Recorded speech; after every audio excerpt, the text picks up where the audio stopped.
Determined 2023, Stanford professor Robert M. Sapolsky argues that we have no free will.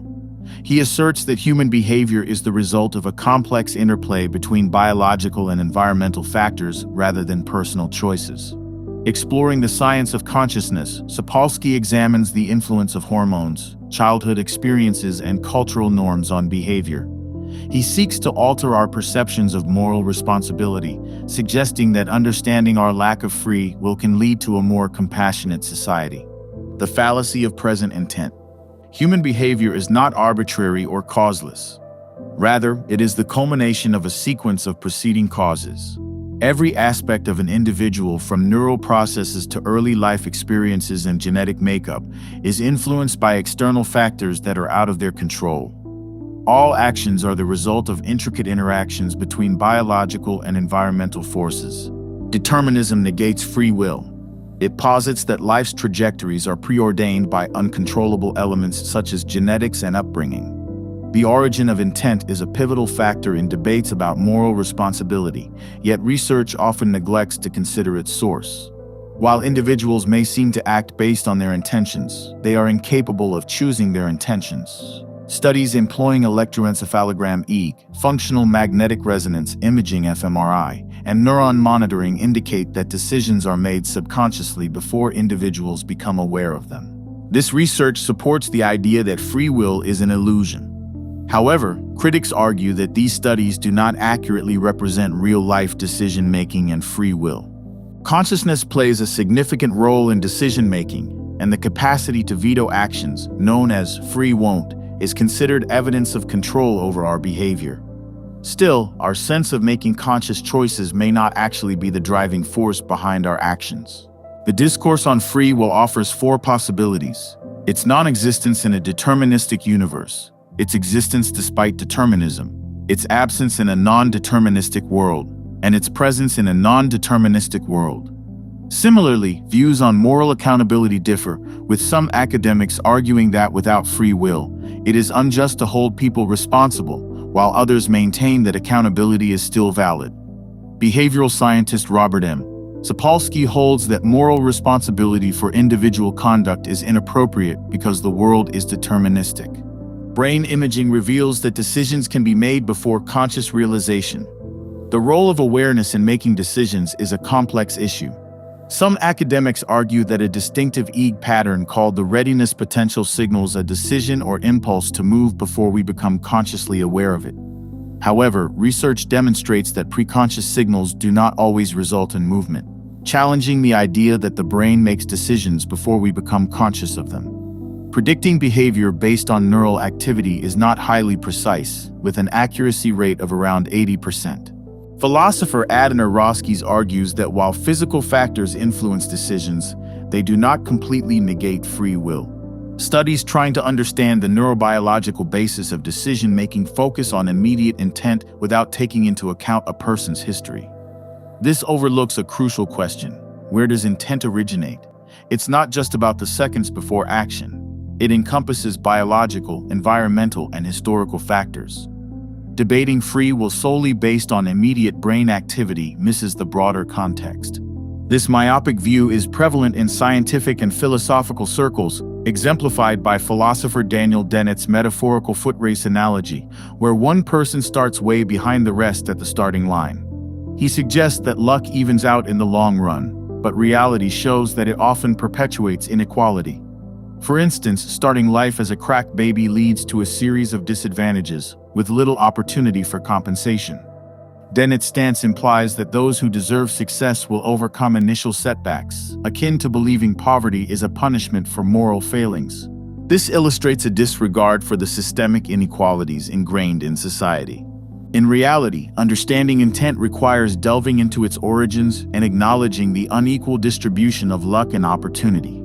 Merely focusing on present intent is intellectually limited and ethically flawed in a world marked by persistent disparities. It's time to recognize the broader context and complexities of human decision-making. The illusion of free will.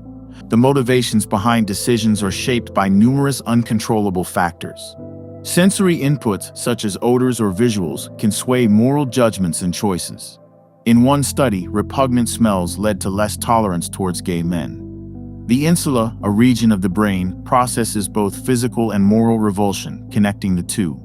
Attractiveness also influences judgments, with good-looking individuals often perceived as more capable. Hunger can impact decision-making, with judges more likely to refuse parole when they are hungry. Testosterone affects aggression and decision-making, but its impact varies depending on individual biology and life experiences. Testosterone is not the sole hormone that influences decisions. Oxytocin and vasopressin also play a role. They can make individuals and animals feel more sociable and less aggressive. Variations in hormone levels and receptor types in the brain, which differ among individuals, can affect behaviors such as parenting and trust. Stress hormones, known as glucocorticoids, are secreted by all animals and alter brain function, often leading to more impulsive and less empathetic behaviors. These hormones reflect individuals' recent stress levels as well as their genetic predisposition. Hormones can rapidly modify the brain, influencing decisions. Over time, experiences can reshape the brain, affecting its operation and guiding behavior. Childhood experiences, parenting styles, and even gut bacteria can have enduring effects on behavior. Adolescence is a critical period for brain development, particularly the frontal cortex, which is molded by experiences. This development persists into adulthood, influenced by a variety of factors, including culture and environment. The mothering styles of rodents and their effects on their offspring are shaped by epigenetic modifications, which can influence thousands of genes. Studies show that some epigenetic changes in the brain can have multi-generational consequences in humans and monkeys as well. Childhood experiences like abuse and neglect, quantified by the Adverse Childhood Experience ACE score, significantly affect adult behavior and health. High ACE scores correlate with negative outcomes. Environmental factors, even before birth, such as maternal stress or nutritional levels, determine adult brain functionality and health. Genes, which do not make decisions but are regulated by the environment, contribute to behavior and potential. Cultural norms, whether individualistic or collectivist, also mold brain development and behavior.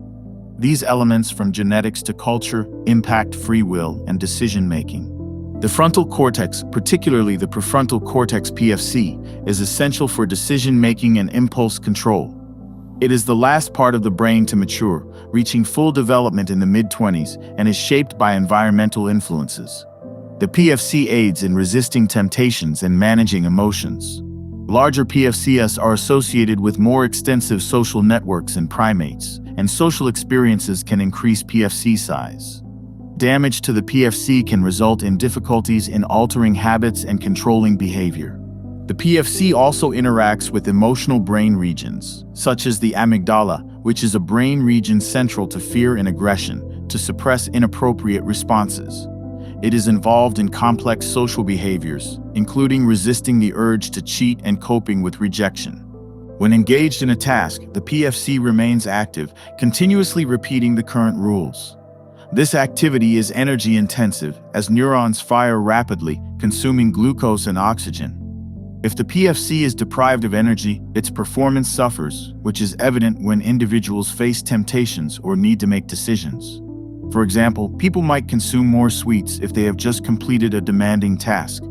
Stress, pain, and fatigue also deplete the PFC's energy reserves, leading to poorer decision-making and self-control. Testosterone and stress hormones can have a negative impact on the PFC, while other hormones such as estrogen may have beneficial effects. By the age of 6, children from lower socioeconomic backgrounds exhibit higher levels of stress hormones and reduced PFC activity, which is associated with their environment and the complexity of language exposure at home. Childhood socioeconomic status also influences adult brain structure and function, including stress responses. ACE scores, which reflect early trauma, predict brain alterations such as a more reactive amygdala and an underdeveloped PFC. Prenatal stress can hinder cognitive development and brain structure even before birth. Genetic factors play a role in variations of the PFC, affecting behaviors like impulsivity, but their effects are modulated by the environment. Adolescence is marked by delayed PFC maturation, rendering it susceptible to environmental influences. Cultural differences also shape PFC function. with collectivist cultures exhibiting different brain activation patterns compared to individualist cultures. These cultural traits may also be influenced by genetic variations.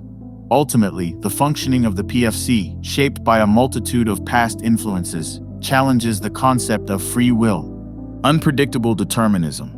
Every action and thought is determined by prior states. To understand complex phenomena, they are often broken down into simpler components, but chaos theory, emergent complexity, and quantum indeterminacy have demonstrated that this approach is not always feasible. These scientific breakthroughs reveal that not all events can be traced back to a single cause, and that complexity can arise in unpredictable ways. These concepts suggest that free will is not present in either deterministic or indeterminate systems.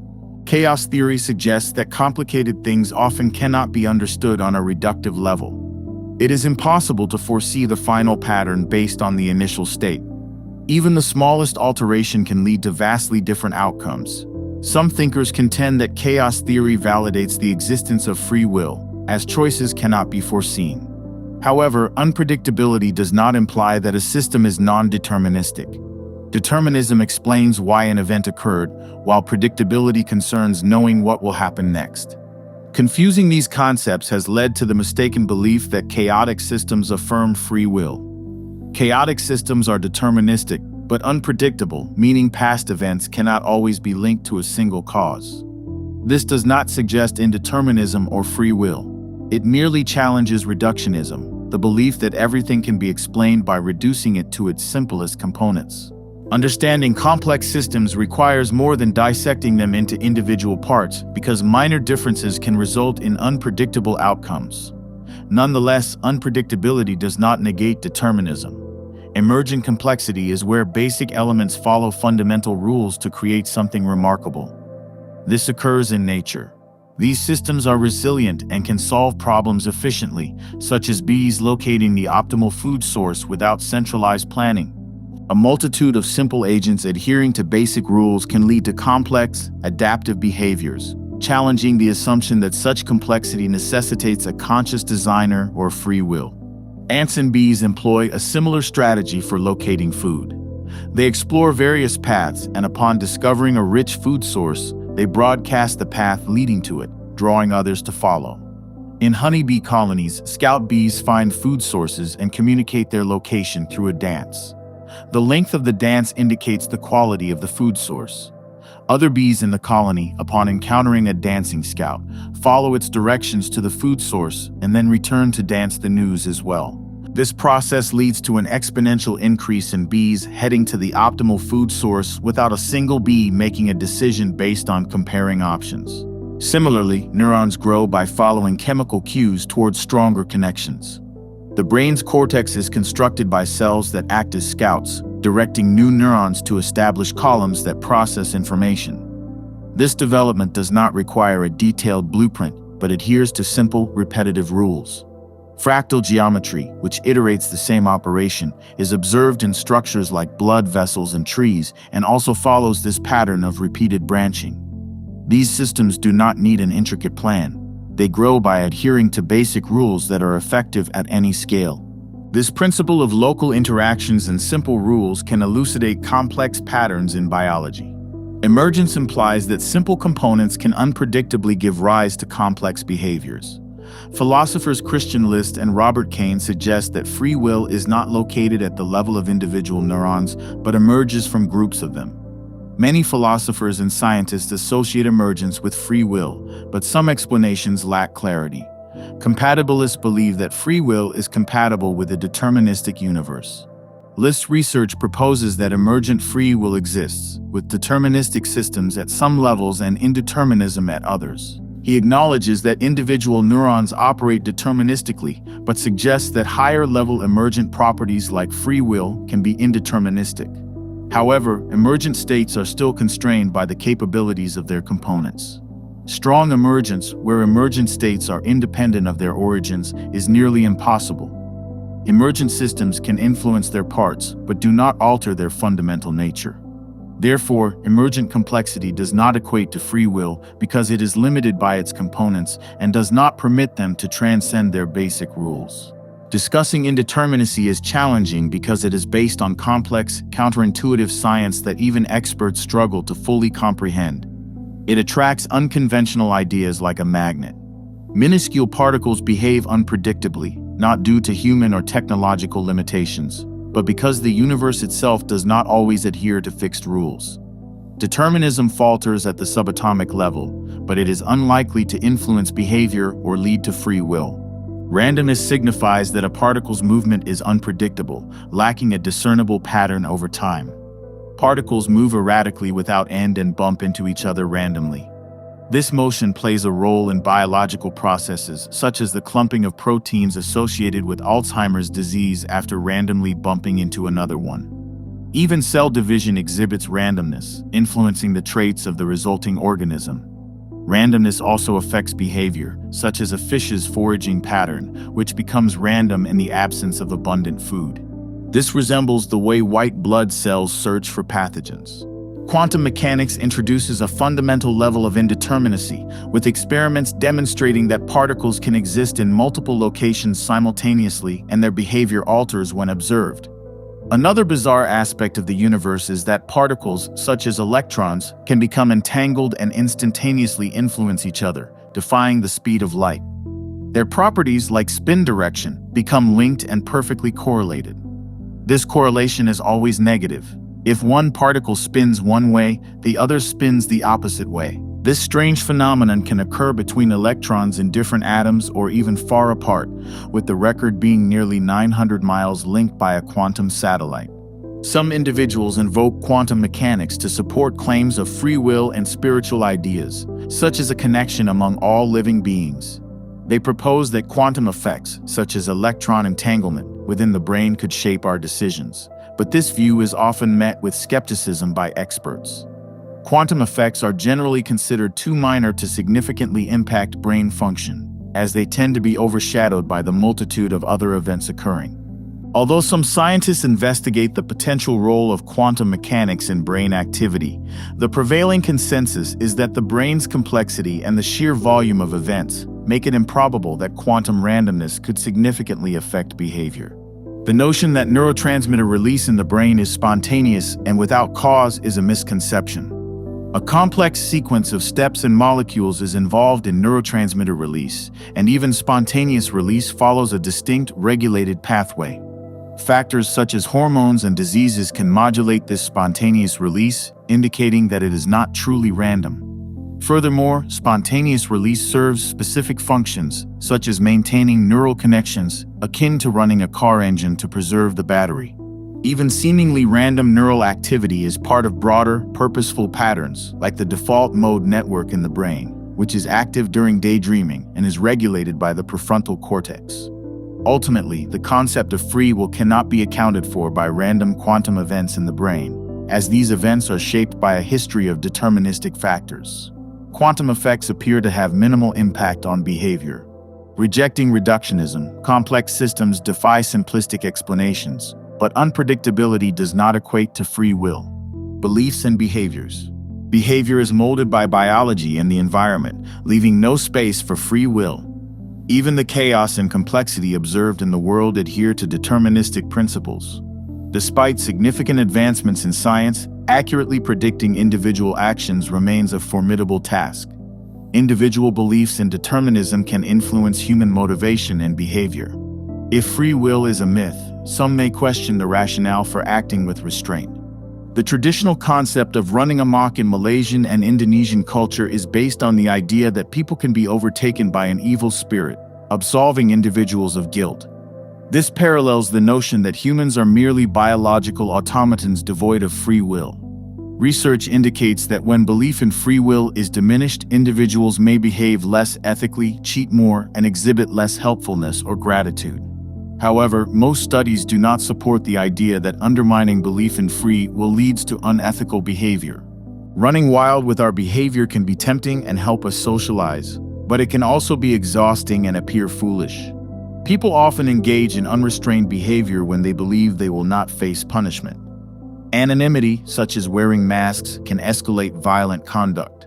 Prejudice against atheists is widespread, with many people holding the view that without belief in a deity, morality cannot exist. But do atheists actually behave less morally than religious individuals?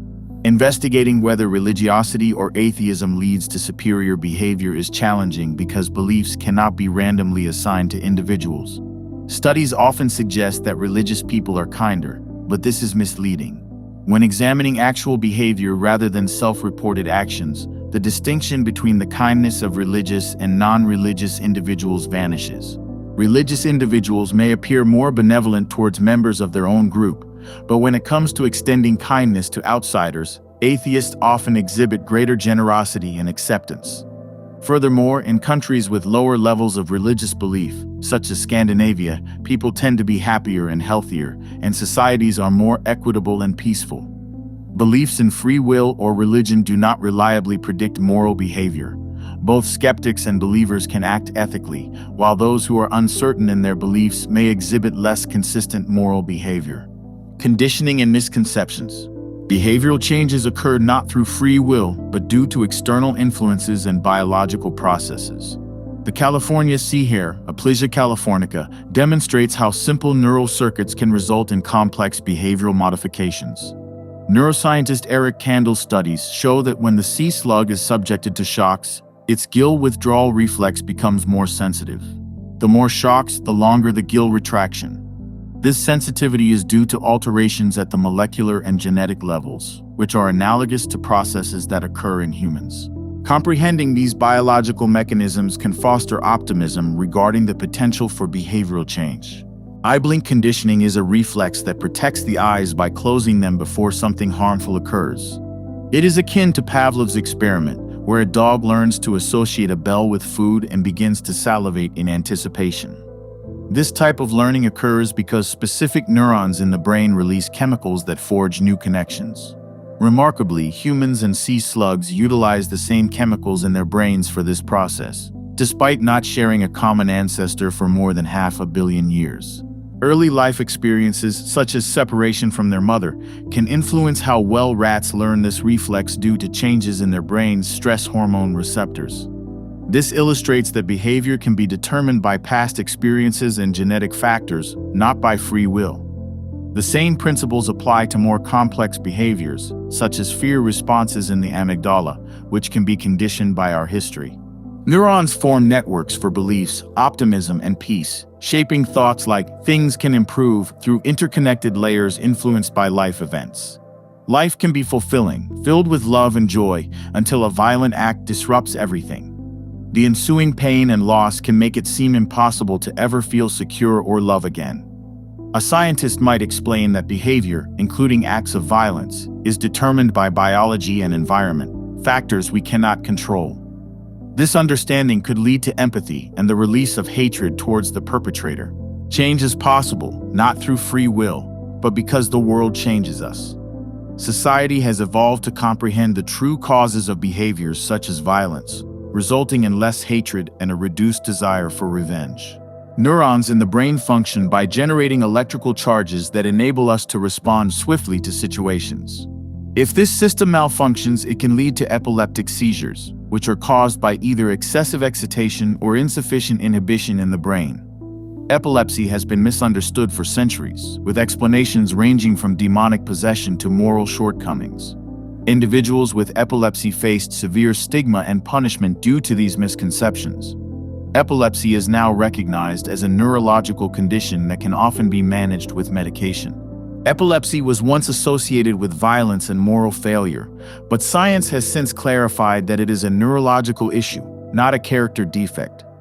In the 1800s, people began to realize that epilepsy involved electrical disturbances in the brain. Gradually, the idea that individuals with epilepsy were not accountable for their actions during seizures gained acceptance.